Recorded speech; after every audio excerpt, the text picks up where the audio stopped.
What's going on, folks? We're talking trade shows, events, in-person conferences today, and these are extremely high potential, high opportunity things, and a lot of salespeople make total and utter waste of trade shows and conferences and what they spend their time doing at those things. So today, I'm talking about my big three to make sure that you get the most juice for your squeeze from in-person conferences. Let us roll the tape.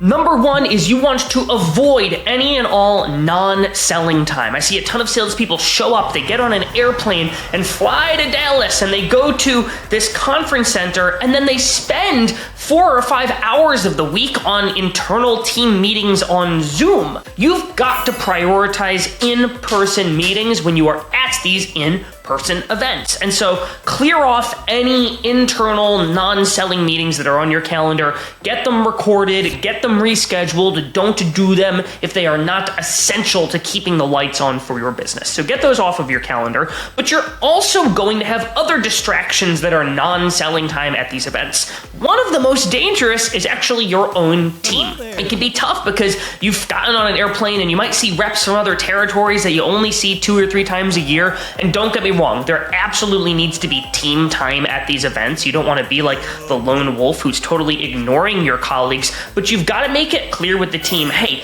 the number one priority for me when I'm at this thing is I'm trying to make it to President's Club. I want to meet with as many prospects as possible. And so want to spend time with my team, we should go do some things, but it can't get in the way of meeting with prospects or making efforts to go meet with prospects. That's the reality of working in sales. There's certainly time for team bonding, but can't get in the way of prospecting. The last non-selling activity that's almost even more dangerous is when you get stuck in those long conversations with prospects that aren't really prospects. Maybe they're not a good fit for what you sell. Maybe they're not in your territory and a different rep needs to be having a conversation with them. What you don't want to do is go to a networking happy hour and spend 45 minutes stuck in conversation to someone that you can't or shouldn't be selling to.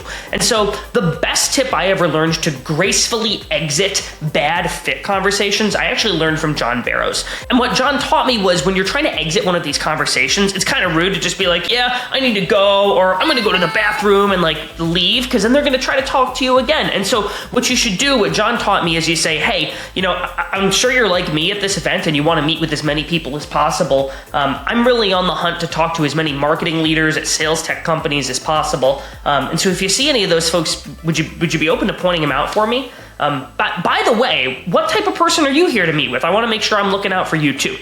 And what you've done is you've communicated, hey, I'm here to meet a lot of people just like you. This is who I'm looking for. Now you can get this person helping you out, but then you make it reciprocal by saying, hey, who are you here to meet? How can I help you out? And that's the best way to gracefully exit a not great fit conversation.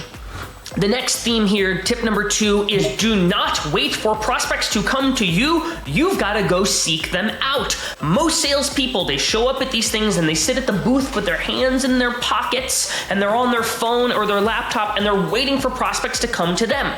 And that is the equivalent of you just sitting at your computer waiting for inbound leads to come to you. If that's the type of salesperson you want to be, you probably aren't even watching this channel. You've got to go seek these people out. And what that means is get out from behind the booth. If you're on booth duty, you stand in the middle of the walkway and you grab people and try to start conversations. If you're not on booth duty, that means you should be going to speaker sessions, you should be walking the floors of the exhibitor hall, and you should be seeking out the events that are going on in the evening at these things. There's so many times, there's happy hours, there's dinners, there's networking events. Go find out where those are and make sure that you are there. The way that I think about these conferences is if it's to be, it's up to me. Your success is dependent upon you, and if you are just waiting at the booth, guess what? When prospects walk the halls of the exhibit hall, they're talking to your competition too, and you've got to beat them to the punch. So get out from behind the booth and go find your prospects. And so you'll see a lot of this is a shift from an inbound mentality. Hey, prospects are here to find vendors and have conversations with them. They'll meet me at the booth. I'll wait here.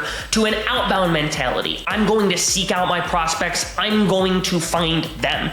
And that is how you should be thinking about these trade shows. And this brings me to my last last piece, which is when you're working the floor and you're working the event like that, you've got to make sure that you're protecting your body to be able to sustain that type of energy and output. And so my last tip is avoid the free food and the free alcohol at all costs. At these events, there are always happy hours, networking events, free Modelo, little hot dogs wrapped in croissants, and the average salesperson says, awesome, I got on an airplane, there's free food, I'm at a happy hour, this feels like a vacation. And so they treat it like a vacation, and they drink 3 free Heinekens, and they eat nacho cheese and chicken wings, and they feel like crap. The next day, they are far lower energy than they could be if they had treated themselves right.